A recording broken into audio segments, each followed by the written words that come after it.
Hello, everybody. Welcome to Season 5, Episode 3 of the CR Sports Podcast. And Colin, now you're on for an episode. We had one before, kind of lost the footage to that episode, so hopefully we'll get it back this time. Yeah, it's good to be back. Ready to talk about some football. Yeah, big week. Yeah. Big week 6 slate.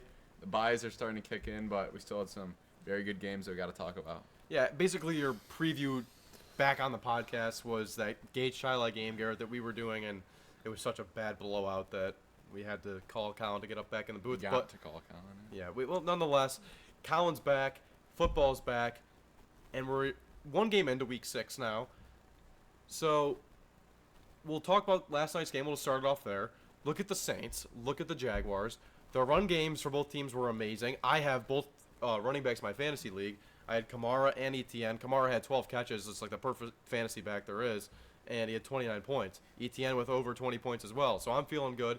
But that drop at the end of the game is honestly one of the most heartbreaking, and just how do you possibly drop that from Foster and Moreau? Well, it's actually a really sad situation because apparently his whole family was there. He said anyone he's ever known was at that game.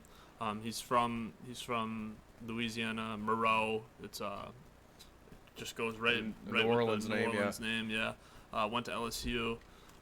But you know what? To be honest with you, that wasn't a perfectly thrown ball.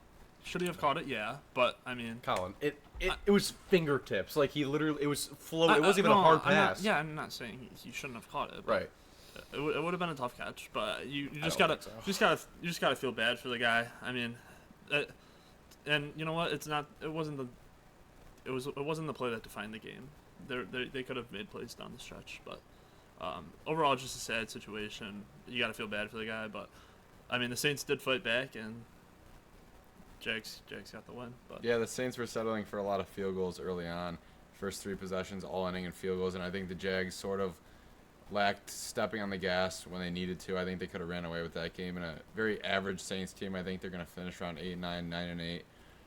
They're in a division that it's really anyone's at this point, in the weakest division in probably all of football. But at this point, I like what I'm seeing more from the Jaguars and the consistency out of Trevor Lawrence. It's now 4 wins in a row, the 2 in London, following the 1 in America, and then another one last night in New Orleans to move to 5-2. They look like they're part of that cream of the crop in the AFC. And for the Saints, you mentioned the drop. I don't think it was like, oh, that was the worst drop in the history of the NFL. Should he have caught it? Yeah. But it was buried in the back of the end zone. I think he was trying to make sure he got his feet down as well. And to be honest, I'm not even sure that it's not like the Saints. It was the last play of the game and they would have won. Yeah. They kicked the extra point. It goes to overtime. There's still time left on the clock. So the Jaguars, I think, deserve to win this game because of the Saints' lack of capitalizing in opponent territory, and they ended up winning. Yeah, I agree. I also want to talk about Derek Carr. Derek Carr sucks. Well, that's a strong word, but I was actually just going to mention that, Colin. If you look at the Saints, we had kind of high expectations for them, especially we thought a weak division in the NFC South, and a lot of people, like myself, thought that they were going to take that division and run away with it. And that hasn't been the case so far this year. The division is still weak. Bucs started off very well, kind of fizzled out the last few weeks. So we'll see where they go. The Falcons, disappointing loss to the Commanders. Not a clear front runner in that division so far. So I think the Saints are still in it. Obviously they are record-wise, but you gotta put up more of a fight. And they've had a lot of troubles on offense. And Derek Carr looks very, very frustrated so far this season. Yeah, I just think their defense has kind of been disappointing to me. I anticipated this defense to be pretty solid, and their offense is basically just Alvin Kamara and Chris Olave, which is not horrible by any means, but they're just kind of underwhelming in both facets, I would say. I wasn't expecting the Saints to be by any means a runaway favorite in the NFC South. I thought this was going to be a bad division in which the Saints could win going 9-8 or somewhere like that. I've always felt that Derek Carr was underappreciated in his previous spots. He's proving that he is an average at best quarterback in the NFL, probably below average. But the Buccaneers, I think, are the favorite right now in this division. They were 3-1. They came off the bye and they played the Lions, who are like the hottest team in the NFL. So I don't really think the Buccaneers have been slipping back lately. They played the Lions pretty close in that game. And they were able to hold the Lions' offense down, which, I mean, the Lions' offense is one of the best in the NFL. So I still think the Buccaneers are the favorite to win that division. But the Falcons and Desmond Ritter's just way too inconsistent. The turnover problem was a key factor against the Commanders, and the Saints are just, you know what you're going to get with the Saints. They're probably going to beat bad teams, and they're going to lose to good teams. Well, let's just talk about that game, though, Garrett. The Bucks play the Falcons this weekend, and this is a big division game. If you're the Bucks and you get a win, you're sitting 4-2, top of the division, you're feeling great. If you're the Falcons, you bounce back after that Commanders loss. A young quarterback in Desmond Ritter gets a little bit more confidence, and you're at 4-3. So your season can go in one and two ways, I think, for the Atlanta Falcons. If you win this game, 4-3 is a lot different of a feeling than 3-4, in my opinion. And in a contentious division where one, they would have the most wins, so they'd have 4 wins. The Bucks won it. They'd be at 3-3. You can really start to kind of build on something, but I don't see it. I think this is the Bucks team that is going to go defend their home turf, and they're going to beat the Atlanta Falcons. I think the Falcons looked really bad against the Commanders. I was not impressed with Desmond Ridder, especially with the interceptions so far this season. So we saw him against the Jags play terrible with those interceptions, and he's had more problems like he did against Washington. And Washington's defense really hasn't been playing that well this year until that game. So if that's a thing or a sign for things to come for the Commanders, maybe it is. Maybe their defense is going to get back on track to where they were a couple of years ago, or people thought they could be this year. But honestly, I just think it was more of the bad offense from the Atlanta Falcons. Yeah, I mean, I think the only way that the Falcons can beat the Bucs is if they can kind of emulate what the Eagles did to the Bucs. I mean, they absolutely shoved it down their throats in the run game, and I think if they can potentially do that, I mean, the Eagles can really do that against anyone. With a healthy offensive line, yeah, I totally agree. So that's kind of an outlier, but that's the only way I see them winning this game. Yeah, I think the Falcons are a team that's significantly better at home as opposed to on the road. And if I'm a Falcons fan, I'm almost hoping that you lose this game, because the bigger picture for the Falcons is they need a different quarterback. They're not going to move forward with Desmond Ridder beyond this year. So if the Falcons win this game, they're going to get this false sense of reality that we're a contender in the division. And even if they go out and win the division, they're a first-round playoff exit. They're not making any noise in the NFC. So I think the Falcons just need to see what they have in some of their younger guys.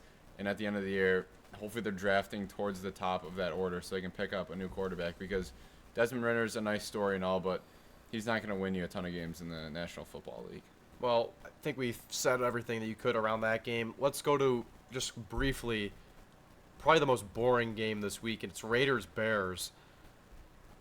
The news that I have for this is that Davante Adams sounds like he wants out of Las Vegas. He's been talking about, I know this is kind of biased, but I heard him talking about Dallas specifically, and just pointing, all signs pointing that he wants out of there. He's done with it. And I don't blame him. This is a bad situation, top to bottom. It's bad coach and Josh McDaniels. They're at 3-3 though. Yeah. Their record's not that bad. They played some bad teams, but they've played some bad teams. Get to 4-3.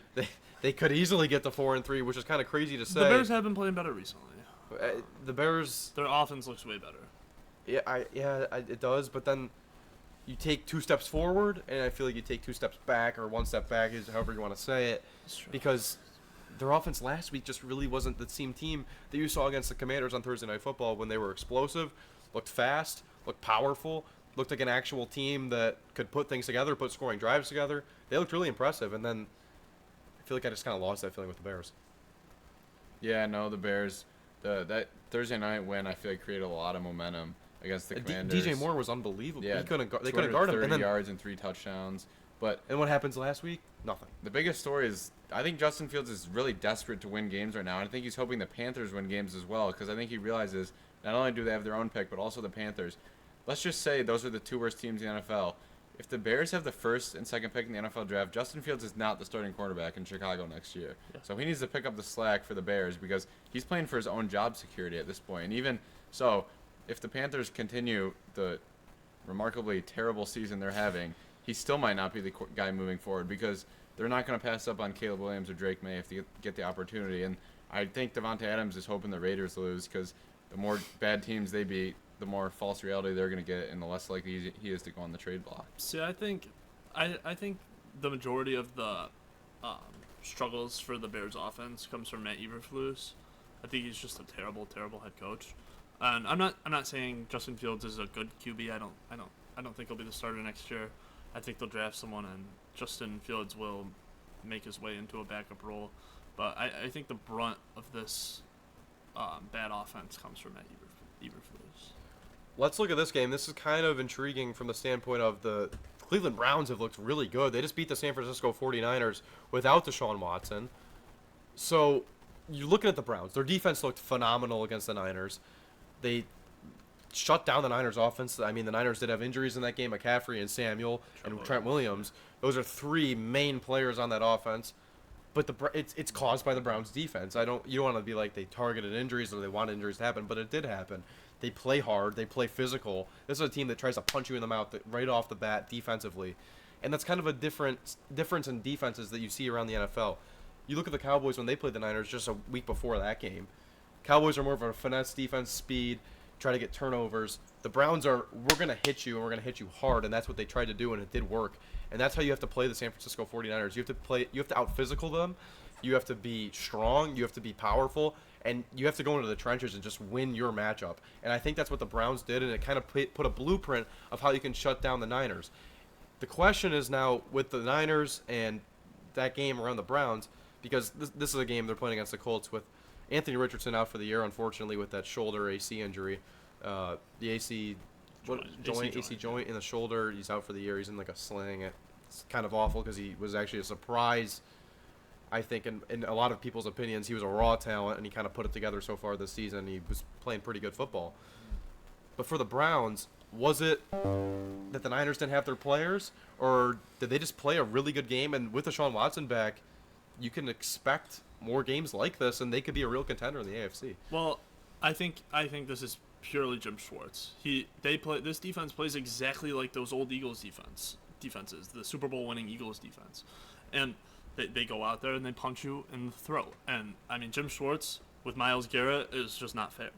And I don't think Deshaun Watson makes that much of a difference. Like he hasn't been good this year, but he'll be okay. He'll probably take care of the football a little bit more.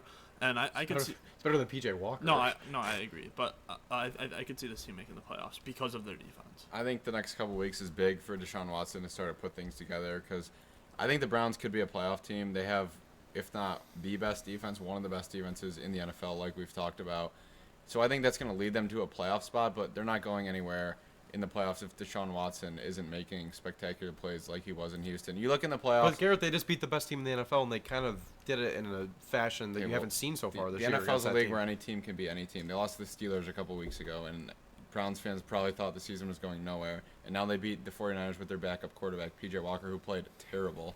So it comes down to the playoffs. Quarterbacks are making plays. So I believe in the Browns this year. If Deshaun Watson can get back to even 3/4 of what he was in Houston, this can be a dangerous team. But the defense can only take them so far. NFC East rivalry, Colin. Your Giants playing against the Commanders. This is in New York. The Giants, they played good against the Bills, right? It came down to one play. Refs were kind of bad. That was clearly pass interference. But this is the problem. They're sitting at 1-5, so you can say, oh, maybe they've gotten better. They've gotten back to their ways of last year. But this is still a team that I don't think is going in the right direction. And even though it looks like they played a lot better of a brand of football, they kept the Bills out of the end zone for almost the whole game up until the end.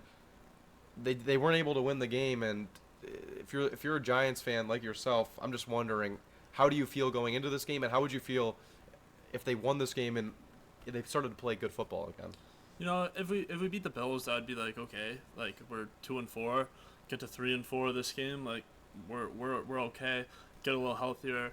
But right now we're too plagued with injuries. The offensive line is just god awful. They're pulling people from other teams' practice squads, People off the couch and Justin Pugh. literally. But the Giants' defense has really come back to life. Bobby Okereke played absolutely out of his mind. He's proven to be one of the best linebackers in the NFL by far, and I think the defense is back. But I mean, our offense is just so injury riddled that it's too far gone. You know, I left the Bills game and I thought, just keep losing, maybe get a shot at Caleb Williams or one of the top quarterbacks in this draft.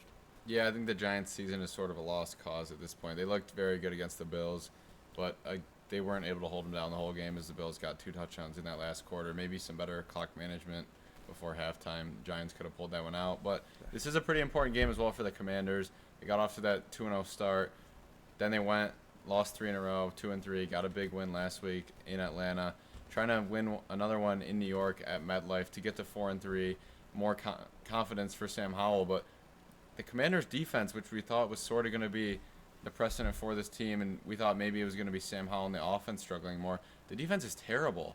They're not good in any way. Better last week with the turnovers, but Chase Young is extremely ineffective. Chase Young is not good. He's not. He's going to get paid this offseason because of the raw talent, because he was good at Ohio State, but he just hasn't been good. I don't think he'll get paid by the Commanders. I don't think he's not going to get paid by the Commanders, but another team's going to take a shot at him. But you look at his stats. There's been plenty of other defensive linemen on the Commanders who have been better than Chase Young, and people just want to point to the QB pressures as like this end-all be-all stat. But if you watch Commanders games, Chase Young has not been a second overall pick. Yeah, I agree. I think Chase Young's been very disappointing, but they still have those guys, and that's what the Commanders fans are falling back on. They're saying, yeah, but a couple years ago we were supposed to have like one of the best defensive lines in the league, and we're supposed to be like this. Oh, in the trenches, we're gonna win against any team. It doesn't matter. That hasn't been the case, and we'll see if that changes. I'm transitioning now to a game that I'm very intrigued in. The Detroit Lions go into Baltimore to play the Ravens, and I think this Lions team travels well. I think this is a team that plays very good on the road. They have that brand of football with Dan Campbell where they say, you know what, it doesn't really matter who we're playing or if it's on the road or if it's at home. We have a way of just kind of bringing our brand of football. We play this week to week. It doesn't matter. They play physical. They play tough. They play resilient. And honestly, the Detroit Lions, you can make a case, Colin and Garrett, that they've been one of, if not the most impressive team in the NFL so far this season. I wouldn't take them over the 49ers, but yeah, they're definitely a talented team. I think they're going to run all over this Ravens defense. That offensive line is top 2 for sure. And you know, the emergence of the defense, Brian Branch has been spectacular. The rookie, I think they'll just keep going. Sam can't not talk about Sam Laporta. He's been amazing. Really provided them with a solid middle of the field threat on offense. And Jared Goff. Yeah, Jared Goff. Yeah, he's been great. Everyone hates on Jared Goff before the year, and here he is throwing for 350 yards and 3 touchdowns. So this Lions team is very good. They'll be a playoff contender for sure. Yeah, and a lot of complaining from Lions fans and NFL fans in general about the lack of playing from Jahmyr Gibbs and not getting enough snaps. But David Montgomery is now out for multiple weeks, so we're going to see a lot more of Jahmyr Gibbs in both the rushing and the passing attack. This is a game in Baltimore. I think it's going to be a hostile atmosphere. It's going to be a tough one for them to win. We'll see. Now that everyone's sort of riding with the Lions, it felt like everyone was saying, oh, well, I don't know if they're actually that legit. But now it feels like everyone's starting to buy their stock for real.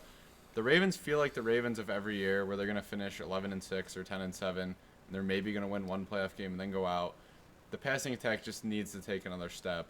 It feels like at one point during the regular season, we all get really high on the Ravens, and then we all get really low on the Ravens, and they sort of finish with the same record every year. But this is a game where I feel like the Ravens can come out and make a statement against possibly the NFL's hottest team. I think if they can get Zay Flowers up to 10 targets, 6 receptions, 100 yards every game, I mean, I think this offense could be top 3 for sure, but it's just not there yet.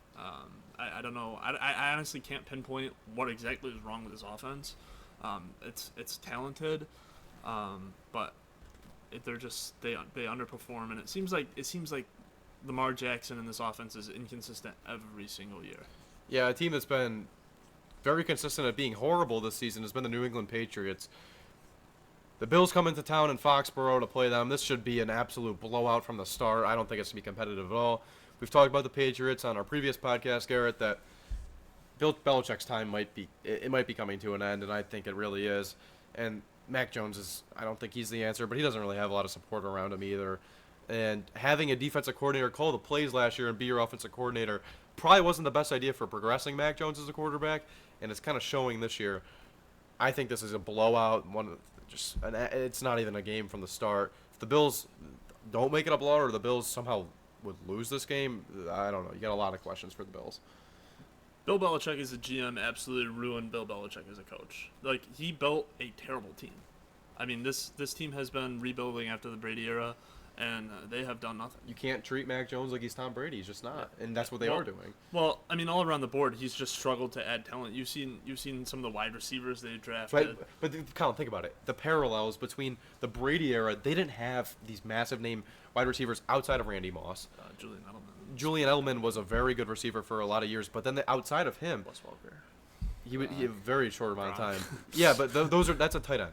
Look at the receivers. Chris Hogan, a lacrosse player. They made a lacrosse player one of the premier features in that offense for years. And that is without Bill Belichick at GM. That's all Tom Brady.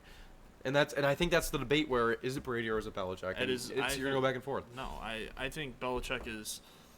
I mean, he basically won the Rams Super Bowl 13-3.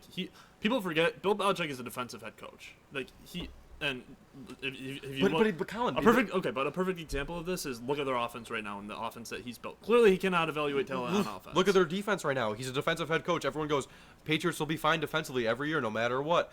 Not this year. Last year they were. This year their defense, is terrible. Their defense has been awful. Teams have been putting up tons of points on them, whether they're good or bad. And I think the Bills are going to do the same. Yeah, Patriots have not looked good this year. I thought the Bills were just going to absolutely steamroll the Giants last week. I think we all thought. Yeah. And in that case, I thought this game would be a little closer. Just division rivalries, it's hard to blow in-division teams out. It really is. And this Bill Belichick-led defense is probably going to have some confusion for Josh Allen. But the Bills have a bad taste in their mouth from Sunday Night Football, and I think they're going to just play one of the best games of the season, and I don't think it's going to be very close. Actually, I'd like to bring up a point from the Giants game that I don't think people are considering. You have Brian Daboll coaching the Giants. That you heard Josh Allen say that their offense is basically the same as it was against Brian Daboll, or when they had Brian Daboll. I mean, you have to think Brian Daboll knew what the Bills were going to try and do on offense, and the result showed in the game where they only put up 14 points. Yeah, the stars kind of aligned for the Bills for the Giants, in the sense of they had the perfect game plan coming into this game, probably all season, probably will be in the future for the rest of this year. They're not going to have an easier scout matchup or let's see what they run, let's see what they do. Daboll's got a good sense of that, and you could kind of tell, especially throughout most of the game until the end, then the Bills kind of change things up. Another division rivalry, Cardinals-Seahawks, NFC West. That one win that the Cardinals have against the Dallas Cowboys is starting to look really bad. Really, really bad on the Cowboys' end. The Cardinals are not a good team. They've played teams close. They stay competitive, and it seems like they just kind of fade out at the end of games, besides that one game against Dallas. So I was kind of disappointed with Geno Smith last week in Cincinnati when DK Metcalf just really wasn't a feature in the offense. How many times did I have to point to say DK was open there? He could have threw it to him. Just throw it up to him. He's kind of big. Give him a chance. DK getting frustrated. Geno getting frustrated. Seattle's not really clicking on offense right now. But Devin Witherspoon is a very good cornerback, and they got a lot of promise in that secondary. Legion of Boom Part 2, you might want to say, but I don't think so yet. With Woolen and Witherspoon, that's. But they are. I'm impressed with Seattle's defense.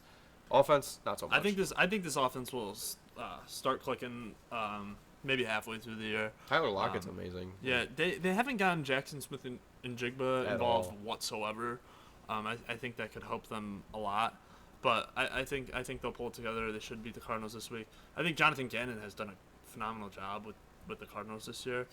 This is a team that people were thinking would go 0-17, and I mean he beat the Cowboys, who are a solid team. So yeah, the Cardinals have been perfecting the tank so far. They've showed that they can be competitive. They even have the one win against Dallas, but the record still points to 1-5 and a high draft pick, which is at the end of the day what the Cardinals were sort of hoping to get out of the season.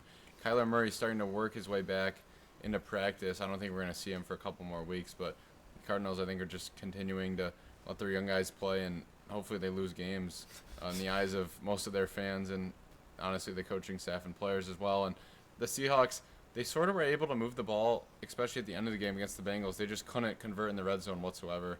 Once they got down there, they were really struggling. And I think they were sort of looking for a guy like Jackson Smith and Jigba to pop when teams start to focus a lot on Lockett and Metcalf, which they have been. So look for him to step up. But the Seahawks, I thought they were going to take a step back from last year, especially after that home opener loss to the Rams, but they've impressed me so far with that 3-2 record. It feels like this week is all about divisional games, and the Chargers and the Chiefs play. This is at Arrowhead. This is going to be a tough game for the Chargers. They're 2-3 now after that loss to Dallas on Monday night. Justin Herbert looked really bad in that game, in my opinion. I don't think he was impressive. I know Dallas put a lot of pressure on him. It might not show that in the sack column, but there was a lot of pressure on him throughout the night. But still, Herbert really wasn't one of those top-tier guys that you, in my opinion, that night where you're like, oh, he can just take a game over no matter who he's playing against. And I don't know. That game was like a step back for him so far this season. I don't think he was impressive. I think Justin Herbert's fine. You know, every quarterback has their games. I think that was an example of one for Justin Herbert. He did not play well, but you gotta consider like that's a good Dallas defense. When they get their pass rush going, yeah, I agree. Yeah, and they did. And I think Brandon Staley is just in general is not a good coach. Same with Kellen Moore. Yeah, and Colin, to be fair to Herbert, when you don't have the run game going with Austin Eckler, they couldn't get anything. They couldn't run the ball on Dallas at all, and they know what's coming. They lick their chops. They go, all right, let's get our ears back. Let's go and just race after the quarterback. Let's see who gets there first. It's kind of hard to play quarterback when you're under pressure that amount of times during a game. And I also like to bring up how they don't have Mike Williams. He was a safety blanket for Justin Herbert. They just chuck it up to him and he'll go up and snag it out of the air. Like that was a massive safety blanket for Justin Herbert that he no longer has. Yeah, and I know Justin Herbert still had the fractured finger lingering a little bit. Yeah. I think that came into effect a little bit, although I think it was just one of his worst games of his career. But Keenan Allen really has proven the last couple weeks that he is in the elite tier of NFL wide receivers. Just the amount of catches, it just feels like every play he's open, and he has the stat sheet has reflected that with 10+ passes. And then look at the other side, the Kansas City Chiefs, the defending Super Bowl champions, sitting at 5-1, and it feels like their offense has not really gotten going. It's been the defense that's been the real key for the Chiefs into that hot start. So a divisional matchup where the Chargers lose, they're to 2-4, and the Chiefs are going to have a huge leg up in that division already. But the Chargers have been known to play the Chiefs close. We'll see if Mahomes can respond to all the noise about the Chiefs' offense not looking too great. They did just trade back for McCole Hardman, who Mahomes has had the last couple seasons. But, you know, the Chiefs, I think every team goes through that point in the season where they're struggling. I think the Chiefs are sort of in that range right now, and to say they're struggling and they're 5-1, I think Chiefs fans would take that. I think they need to go and get a receiver pretty desperately, maybe a Hunter Renfrow. If they can get Devontae Adams. That'd be not fair. But regardless, there's just like no one can get open other than Travis Kelce, and I think that's the downfall of this offense 100%. Yeah, I think Sky Moore. I want to say Sky Moore is a bust. He's awful. Pretty good in the Super Bowl, but besides that, yeah, he hasn't done much so far this season. I think bringing back McCole Hardman is actually kind of important. It's a familiarity in the offense. It's a guy that Mahomes knows. He's a guy he can trust, and they're on the same page. Even though he's not one of those top receivers in the league, it's kind of like, okay, he knows the system. He knows what to do, and you can trust McCole Hardman. He's played in big games for the Chiefs, and he's executed besides that muff punt, I believe, against the Bills a couple of years ago, one of those games that they played. Steelers-Rams, Garrett. This is your team. I'll let you take it away. What are you looking for in this game? I'm expecting a loss, not much more. The Rams. You've been expecting a loss multiple weeks now, though, and you saw the Ravens game. It's not primetime pick. They're not going to win. The Steelers play better at home usually than away games, especially when it's not primetime. The Cooper Kupp effect has been real, especially to my fantasy team. Puka Nacua. But yeah, Puka Nacua's taken a little bit of a step back, but still he's been pretty good. Cooper Kupp just another feature into that offense. Sean McVay with all those weapons. It's been exciting to watch, and the Rams have looked a lot better than I thought. The Steelers coming off the bye. I'm hoping Matt Canada's maybe taking a couple more plays from Madden rookie mode, added him to the playbook. Wow. But yeah, probably not going to see much more. Probably going to see a couple first down and 10 runs from Najee into the line, and then 2nd and 9 runs in the line, and then hope that we can get Kenny Pickett to throw it a dot down the sideline to George Pickens, but probably will throw it out of bounds. So not much to look forward there. But TJ Watt, without TJ Watt, the Steelers are like 1-10 when he's missed. So he's literally our savior. Like, he's the reason our record reflects this, and no one wants to give him credit. I think he should be the NFL Defensive Player of the Year, because without TJ Watt, this team would be nowhere. Well, I don't know about that last statement right there, but Might scare it. yeah, you know what? I think that's all that needs to be said about that game. Garrett got it all out. The Packers and the Broncos. This is one. The Broncos are just a terrible team. They're not good. People thought that Sean Payton was going to do something and bring some new spark and revive Russell Wilson. He's not. Russell Wilson, washed. yeah, he's just not good. Fantasy QB. Packers might win this Have game. better stats than Mahomes this year. Yeah, it's weird, The but Broncos defense is horrible. yeah, they're just not good. I kind of don't- want to move on from Yeah. this game. Love needs to show up for the Packers though. I kind of want to move on from this game. Game of the week. Yeah, let's just go to the game of the week. In Lincoln Financial Field, Philadelphia, Pennsylvania. This is Maybe gonna the best be game of the year. an unbelievable game. We thought the Cowboys-Niners game was going to be the best game of the year. It's not. That was an awful game. I'd like to forget it. 2 5-1 teams. Dolphins come into town against the Philadelphia Eagles. Eagles just got their first loss of the season handed to them. And now you're going against an offense in the Miami Dolphins that is explosive, that can score at just whenever they want, and in quarters they can blow up immediately. And the Eagles lost to a team in the Jets that could not put the ball in the end zone. They couldn't. They can't. They have a problem with that. The defense they can. So now, if you're Philly, you need Lane Johnson to be healthy because that showed how big he is. He's honestly the most important piece of their offense.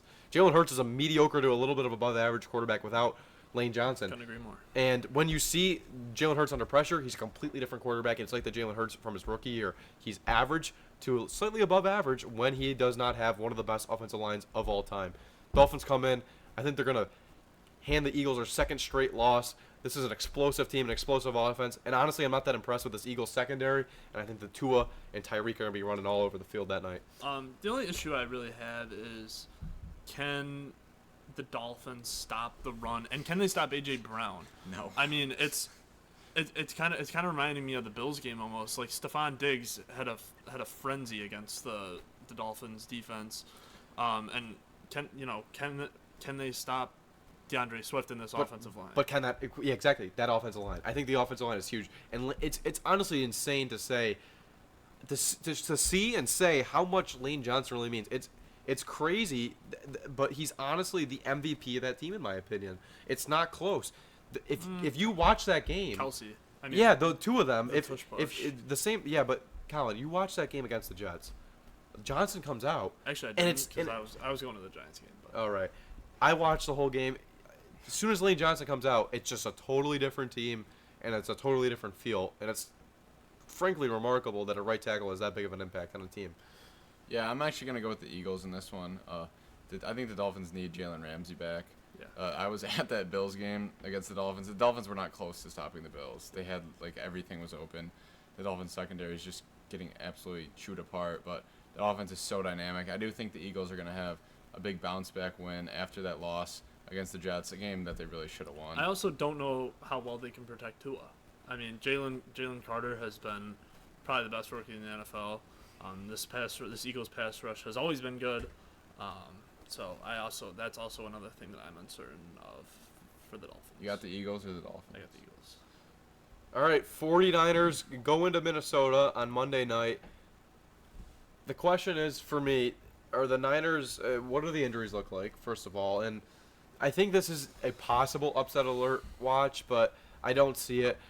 After what happened, have Justin yeah, Jefferson. I know, but after what happened against the Browns, I think there's a chance. The- But I think the Browns have a much better defense, and they can Yeah. really control the San Francisco offense in a way that not a lot of teams can, and I don't think the Vikings really can. I think the Niners are going to bounce back, but those injuries are a huge watch. It's a huge thing that I'm circling around the San Francisco 49ers at the I moment. mean, the Vikings have an absolutely awful defense. That's the worst by this team. And regardless of the injuries, I think Kyle Shanahan can get this offense going regardless of the injuries. And I think this should be a bounce back win for the Yeah, if he has a week to game plan, he could probably figure something for out the for Purdy. 49ers. And the Vikings are just a completely different team than the Browns. The Browns are the type of team that would beat the 49ers. The Vikings are not. Kirk Cousins not exactly known for his success in prime time. I think that's going to Oh, right, continue. yeah, I forgot about that. They really need Justin Jefferson back to this offense just to add an absolutely whole new dimension. The 49ers, I can't see them dropping 2 in a row to 2. I mean, the Browns they have a really good defense, like you mentioned. That's not a terrible loss on the road, but this would be categorized as a pretty bad loss. The Vikings have wins over the Bears, and then I'm blanking on the other one, but it wasn't a good team regardless. So I think the 49ers get back in the win column. Let's not forget that Brock Purdy drove him down the field, and Jake Moody was set up to win the game, and Yeah. he just barely missed the field goal. So it was a close loss. It wasn't a catastrophic loss, in my opinion, to the Niners, and we all think they're going to bounce back. Mhm. So this will do it for Season 5, Episode 3 of the CR Sports Podcast. Garrett, we're going to have a podcast coming out on baseball in the postseason, just a nice update to wrap it up and tie it all in. Stay tuned for that, everybody. And yeah, thanks for listening today. Colin, welcome back. It's good to be back. Thanks for having me. Yep, and we'll see you next time.